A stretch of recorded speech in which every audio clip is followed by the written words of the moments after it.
So should we go into trying some of this cheese? I think so. I think it's about time we did. So give me a second here. So the first cheese on the list is our Roelli House Select. Roelli House Select is a cave-aged cheddar that's made in the tradition of English cheddars. For me, that is the bar. That is cheddar was developed in England, and it is something totally different than what most are used to when they buy cheddar here in the United States. When you look at an orange cheddar, annatto colored cheddar basically originated here in Wisconsin. If you look at the population of Wisconsin, it's a melting pot for immigrants from other countries. We have one of the highest population of Swiss and German immigrants in the United States because the land here sans the Alps, but the land here really does look a lot like Europe does, obviously without the mountains, but we have a lot of rolling green hills, and the Midwest especially has that lay of the land, and they migrated here because that's what it reminded them of home, and they traveled a long ways to get here, and they brought their craft with them. There's a lot of cheesemakers from Europe and England and other areas that came here and brought their craft with them and started making cheese here because we had farming and we had milk and we had the infrastructure to support it. So over the years, Wisconsin started to become known very, very strongly for the quality of their cheddar cheese. And I'm going back to the turn of the century. People started asking for Wisconsin cheese when the buyers from around the country and world would come in for Wisconsin cheddars. And in order to set it apart, the Wisconsin cheddar makers started using annatto seed to color the milk and make orange cheddar. And that's really how it all sort of started as a marketing tool, but it also was a kind of a deceiving situation where it masked some of the quality issues within the canned milk at the time. If you go back that there was not electricity in the rural areas, and there was not artificial cooling in the rural areas. And so the quality of the milk was nowhere near what it is these days. So a lot of those aesthetics, quality issues were masked by the annatto, but it became such a powerful marketing tool for the Wisconsin cheesemakers that to this day, it's heavily used within the industry. People just expect their cheddar to be orange, and naturally, obviously, milk is not that color. But English cheddar generally will have the yellow hues to it because their cows are grazed on grass and the lay of the land over there. Well, that grass provides a strong beta carotene flavor that transfers into the cheddar. And I make my cheese to mimic that. And I feel like we've done a fair job of that. When you taste my cheese, it's going to taste a lot, very much like a traditional farmhouse English cheddar. And that to me is a good thing. Over the years, industrial revolution has changed the way that we produce cheddar here in the United States to make it faster and make it cheaper and make it quicker at the expense of flavor and character and body. So, when I try to do it the old way, and that's what our Roelli House Select is. And the piece of cheese that you'll be tasting today is approximately a year old, just shy probably. And it's been aged at 50 degrees in our cellar. That slide that we saw earlier was was the cheese aging in the cellar. And that promotes flavor development from the adjunct cultures that we add to the milk to get these notes of butterscotch and pineapple, slight amount of sulfur, a sweet grass, and a lot of depth of flavor in that particular piece of cheddar. I have to agree. You know, is this traditionally bandaged wrapped, or is it just the natural rind?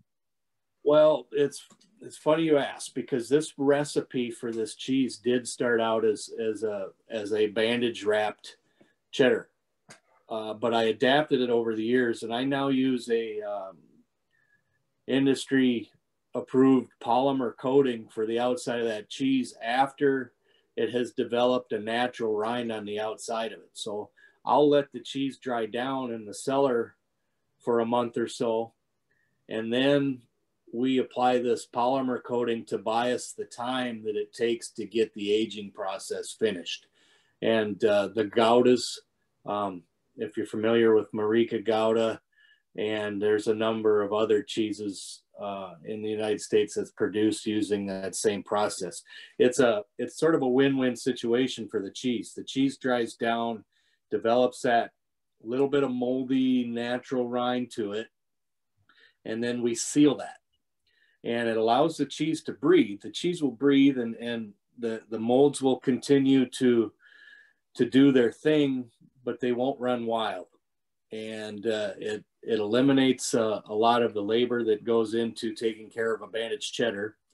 It also eliminates what they call cheese mites, which cheese mites are what flavors mimolette cheese, but it's considered a major defect in the United States cheese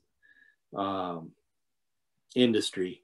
We will embrace cheese mites sometimes for certain flavor profiles, but this particular cheese is not one of those that we allow for that to happen. But I think the cheese will dry down. You'll get some of the crystals. You'll get somewhat of a saltier note to it, and it just is a nice gritty cheddar mouthfeel to it. I've been judging for almost 15 years, international, world, global, and I've got the cheddar categories before, and bandaged wrapped, and quicks, and all the way through there. And this just has a really nice depth of flavors. You can taste the butteriness. You can taste a little bit of tanginess to it. There's some fruitiness in here.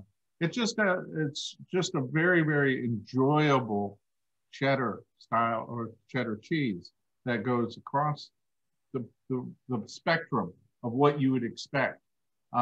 This is not a cheese that somebody would say, oh, I like really intense, sharp cheddars. This isn't the point of this cheese. It's such a nice balance of flavors. I'm pairing this up with something I discovered just recently out of the Pacific Northwest. Girl Meets Dirt. And this is a Bartlett pear. Really well done. It's a preserve.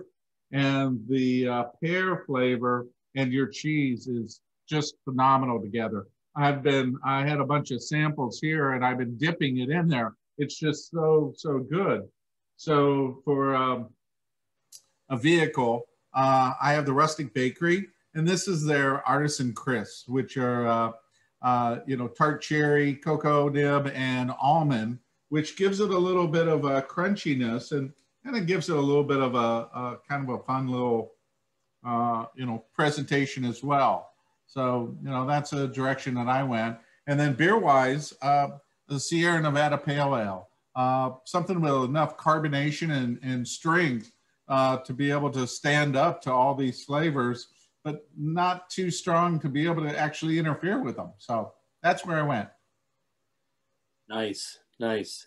It, you know, the one thing that, if there's a compliment that someone can give me about my cheese is that depth of flavor is one of the ones that I really always take to heart, because it, you know, a cheese will go through a number of progressions in the mouth, and even after you swallow it and it's been around for a little bit, it still continues to give good flavor. And that's what I can really appreciate with what I look for when I'm tasting my cheese before it goes to market. I taste every lot of product that I make. I taste, and you know, the buck stops here is what's said, and that's true.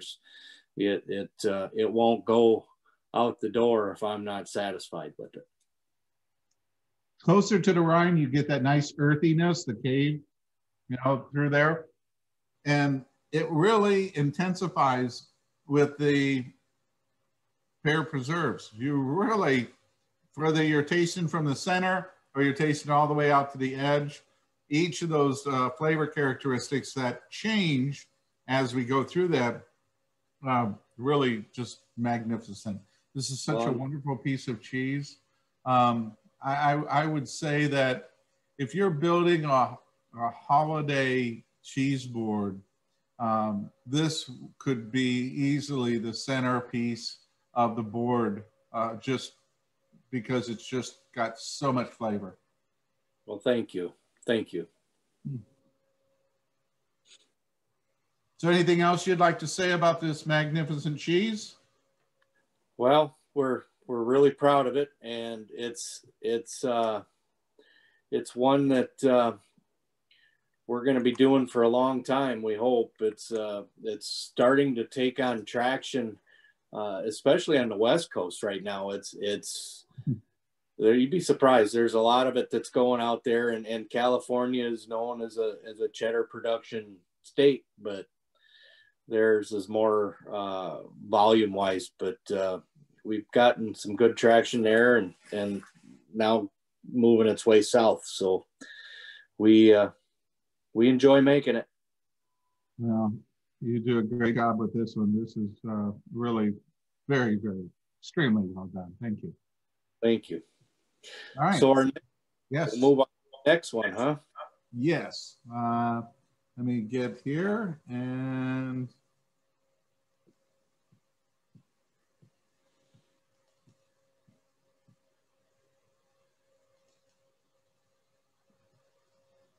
So next cheese that we're going to taste is our Little Mountain. It's our version of an Appenzeller style Alpine Swiss cheese. It's for us, it's been the one that's probably gotten us the most brand recognition around the country.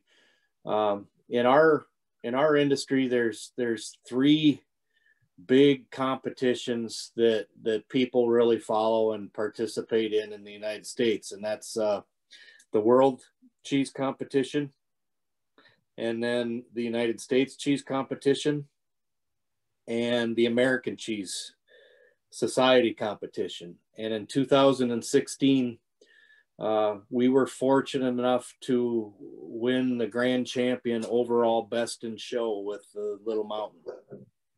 And it was a complete surprise. Kind of, you know, I'm going to say out of body experience, because it was it just happened so fast and we weren't expecting it. And, you know, it's, for us, that was, you know, you got the Super Bowl and you got the college national championship, and we got one of those rings on our finger. So we're really proud that out of 1,884 cheeses in that competition, they picked ours as the very best that particular day. And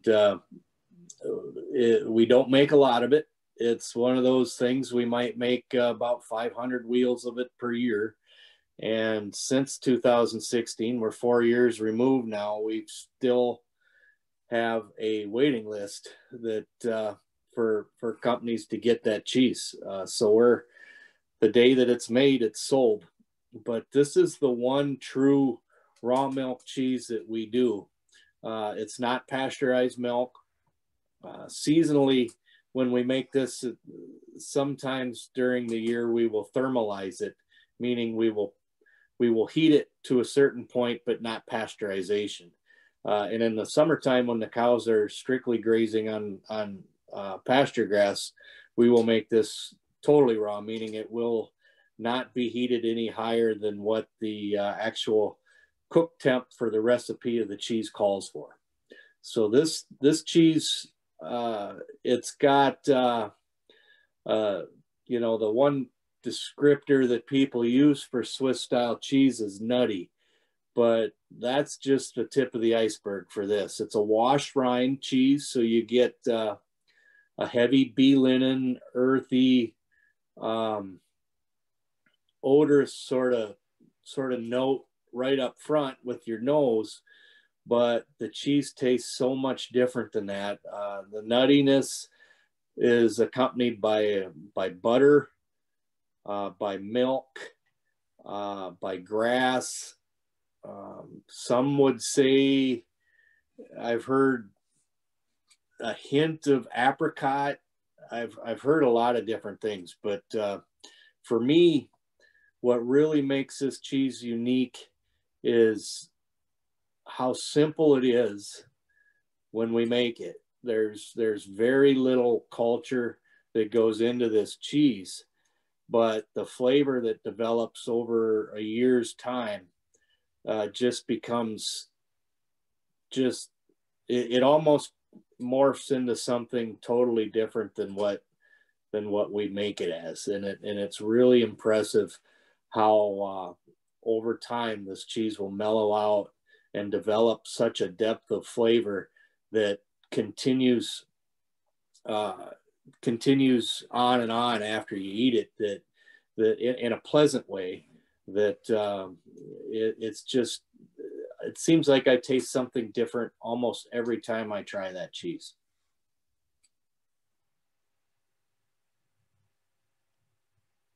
I have to say that I've been enjoying this cheese as you're talking, and the depth, again, flavors are really amazing. The richness of the nuttiness and the combination of having that earthiness coming from the rind is just magnificent.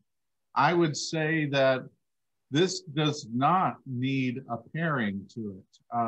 It's just, I wouldn't say that the pairing isn't nice, but the cheese just stands so much on its own. I can see why it took Best of Show. It's a really magnificent cheese with that nuttiness, and it's almost a caramelized butter that's coming across there. So it's just really a rich, nice flavor. I paired it with the fig jam because I wanted to stay kind of with the earthiness with the figs and that. And then a little bit of a rosemary. Use the Firehook, their rosemary and sea salt. It just kind of gives it a little bit more, richness across the board with the figs. But again, this is just magnificent on its own. A second cheese that would be the star of a cheese board. Yeah. Yeah, it's the mountain cheeses are so simple, but yet so complex. It's some of the old cheesemakers that I've looked up to over my lifetime have always said that the Alpine Swiss style cheeses, Emmental, Gruyere, Appenzeller, Beaufort, they're so finicky because they are so dependent on the quality of the milk and the quality of the feed that the cows ate. And if you get it wrong, you can get it really wrong. And so that it's probably, you know, I don't make a lot of it, but it's probably my favorite overall cheese to produce, just because it's such a challenge and such a reward when we get it. You know, it takes a year to know it. I mean, my trained palate will know probably within 3 months if it's something that I can age out, you know, over a year, you know, sometimes 2 years. But with this particular cheese, I can't get it anywhere that old. I got to sell it. But, you know, you got to have everything right to age something that long. And you know, that's the joy of it. And in a raw milk cheese, there are certain things that can just go sideways sometimes. So you got to stay on your toes with it.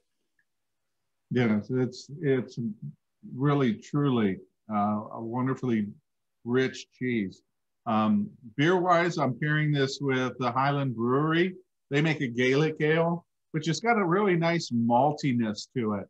And this maltiness, I think, really works well with the nuttiness. You know, the extra malt and nut, I think, really gives it some real richness.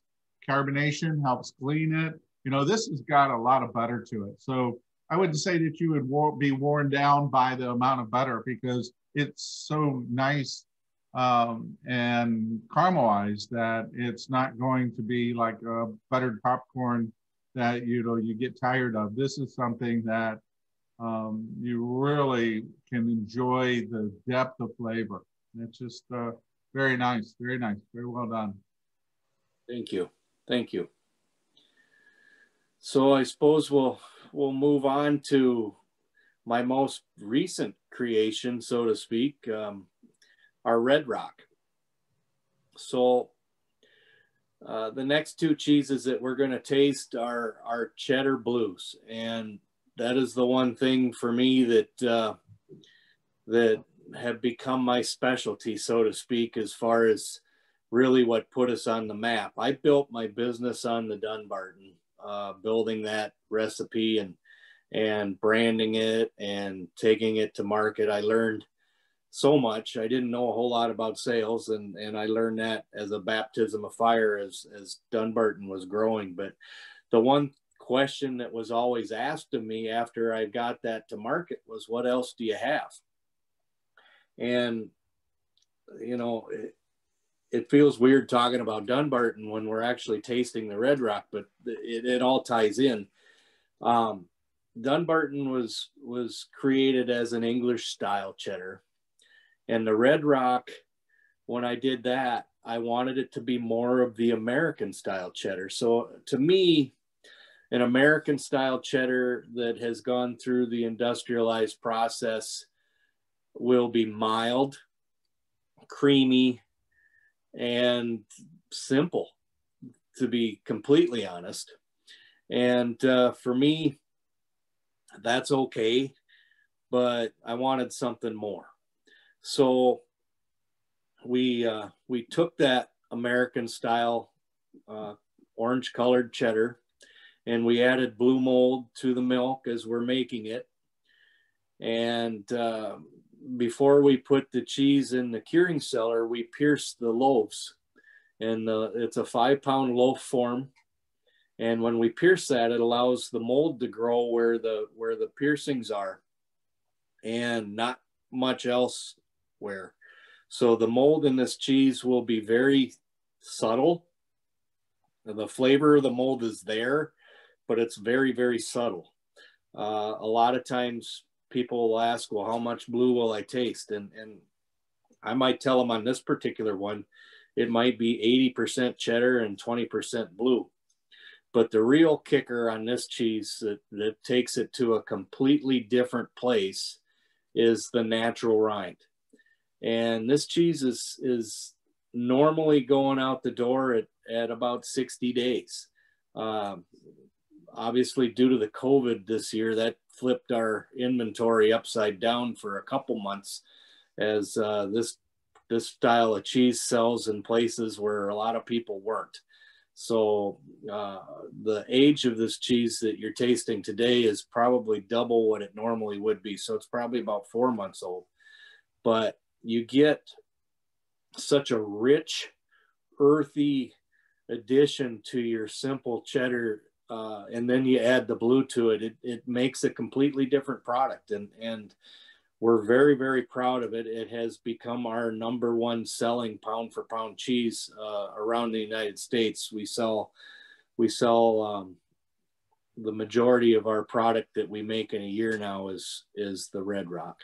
So we're very proud of it. It stands out like a sore thumb in a sea of white blues, and it's a transitional blue. So a lot of people that don't like traditional blues can eat this all day long because it just doesn't have that piquant ketone blue flavor to it that a lot of people just don't gravitate to all the time. So the rind is edible. It's completely edible and safe, and it adds a hint of mushroom to the edge of the cheese that there's so many things going on with it that it all comes together, yet you still get those cheddar notes.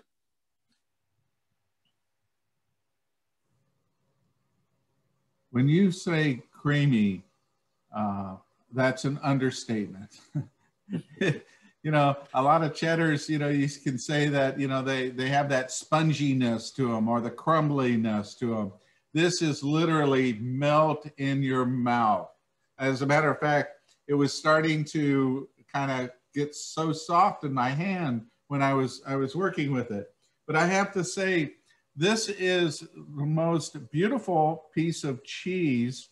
And, one of the things I noticed on here was the amount of rind on this. What size wheel is this? Because I'm confused on where I got rind here and I got rind here. So it's only this high, right? It's a loaf. It's actually it's a 5-pound loaf. Okay, that helps me because I got a corner. Yep. All right. Woo!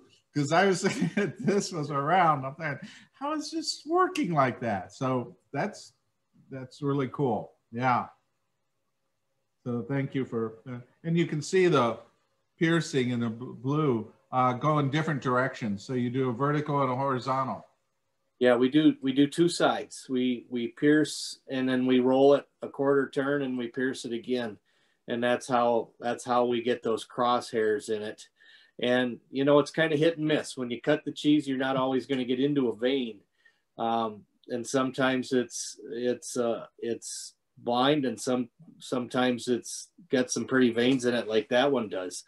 But that is probably the most vibrant rind when it goes out the door of our facility. That is the youngest, and it's still very actively growing when it leaves our place. And you can see the discoloration around the piercings. That is because there's an enzyme in the blue mold that does not play nice with the host cheese.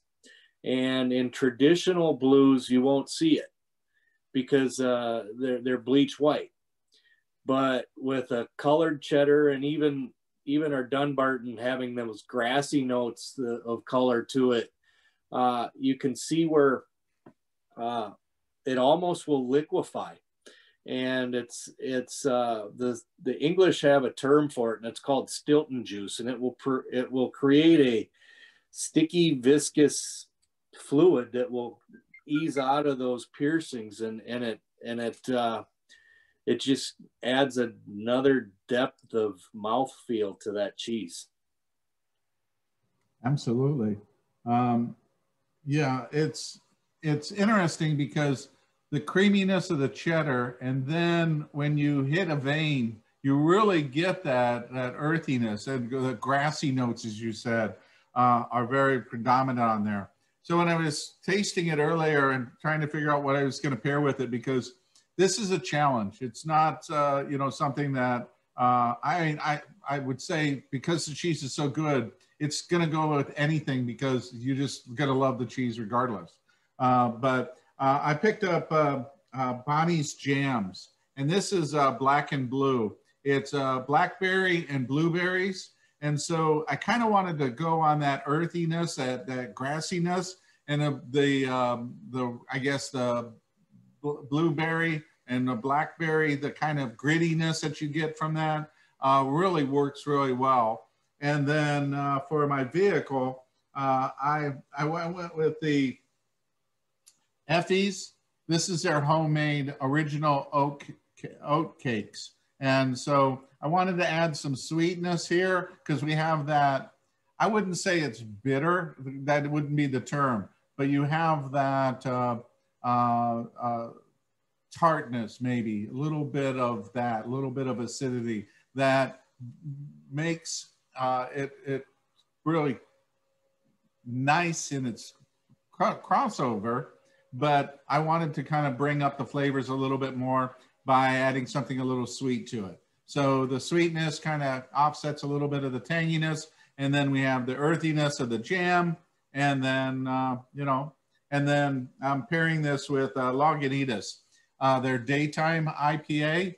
I wanted to have some hoppiness to it, but I didn't really want to have something that was a high bitterness. And this is a really low in the IBUs in that, but it also has enough structure for the cleaning, and that's really what its job is. Yeah, there's a lot going on with that tasting. It's just it's impressive. Really brings out a lot of the buttery flavors, and you actually get a little smokiness out of it, which is kind of unusual. But Unexpected. Exactly, but great. It's beautiful. Wonderful pairing. Wonderful. Really nice. Thank you. Good. So our next cheese is our lightning in the bottle, I guess, our Dunbarton. And I was fortunate enough to hear one of the, if not the premier cheddar guys in the world speak a number of years ago, Randolph Hodgson from Neal's Yard Dairy in London. And what they do is they source farmstead cheddars and take them to the market in the city and sell them. And so they do the Montgomery, the Quicks, and a number of other farmstead cheddars. And I consider him to be the guy when it comes to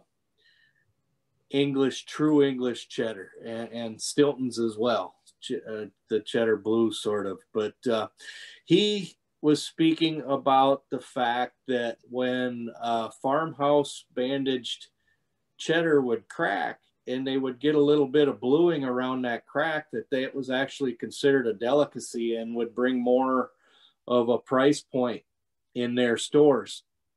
And people would request those pieces. So, being the young kid at the time, now we're talking probably 2007, 2008, I'm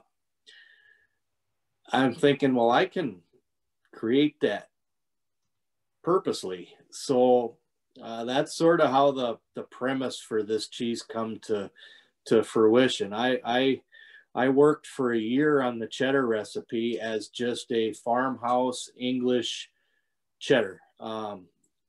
Earthy, salty, milky, full flavored cheddar. It's probably for all of the cheddar style cheeses that I do, this one's probably got the heaviest punch to it. Not like a sharp, super long aged cheddar, but more of a just overall depth of flavor type. There's umami, there's meatiness, there's brothiness, there's a lot of things that go on with it. And then when I added the blue, that tended to balance out some of those heavy hitters that are really strong traditional English farmhouse cheddar will bring to it. And so you had the mustiness of 4 to 6 month old rind, and then the softening of the cheese around the piercings, the Stilton juice, and we ended up with Dunbarton Blue. And when I say that we built our brand as it is today on that cheese, I mean it. That was the one cheese that got us into the Artisan cheese houses, and it was really fortunate. It you know, I learned a lot about how to sell cheese with this, even though I never really had to sell it that hard. I had more people calling me to buy it than I ever reached out to. And my challenges were the demand was always outweighing the production. And it took me about 6 to 7 years to really ever catch it. And now that we've caught it, we've got just a really nice, steady flow of this product, and we're very, very proud of it. It's still, in my mind, getting better as we go. I've learned more about it. I still make it on a regular basis, and it's just you know, when you're working with the same milk from one farmer day in and day out, and you're making the same types of cheese day in and day out, you become very knowledgeable, intimately knowledgeable of the different nuances that come along with that. And that's one of the things that I'm most proud of with the Dunbarton. It's just kind of the star on top of our Christmas tree. Absolutely. When I tasted this earlier, one of the things, I spent some time in England with Mary Quick and going through her cellar, their aging with the bandage wrap and the different versions that she develops throughout the summer. And I tasted this, and I picked up that classic horseradish that's in there. And I just adore that. I think it's just really nice. It's not a, it's in the background, but it's there. It's just so what you would expect from an English style, bandage wrap style or aged cheddar. Then it comes across. The creaminess, again, was surprising. I didn't expect it to be as creamy. I expected it to be a little drier, not having as much moisture. So I thought that would be a little bit different. But then when you hit a blue vein, wow, it is just, it's magnificent. It doesn't have any correlation to a blue cheese whatsoever. You're not going to go like, well, yeah, this tastes like a Stilton, or this tastes like this, or this tastes. It doesn't. It's yours. You own this flavor characteristic, and it is really wonderful to be able to play with. And you had suggested that this particular cheese does well with honey. So that was the direction I took with this, the Savannah bee honey, and being a Southern here, just the orange blossom. She's got a bunch of different ones, but I really like the orange blossom. I thought that works very well. And again, as my vehicle, Effie's, but they're pecan, which again, a Southern nut, going with that with the English style cheese. And then there's just so rich flavors that I thought it would be okay to step it up into a little bit more of a different IPA, and that would be a red IPA. And a local brewery, Cigar City, Tacabago, is their red IPA. And I thought that would be a lot of fun because it's got the really nice earthy maltiness to it, and it just fabulous together. Nice. No. These cheeses, Chris, this is a cheese board heaven. I mean, it really is. This is something that you put this out for anybody. You don't have to be somebody that is, you know, well versed in cheese. I think you just have to like cheese to seriously be impressed by the flavors, the richness across the board.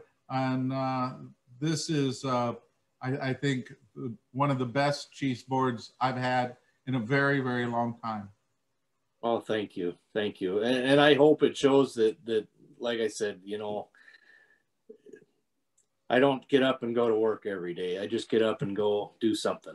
That's me. I love what I do, and I hope it shows through our products.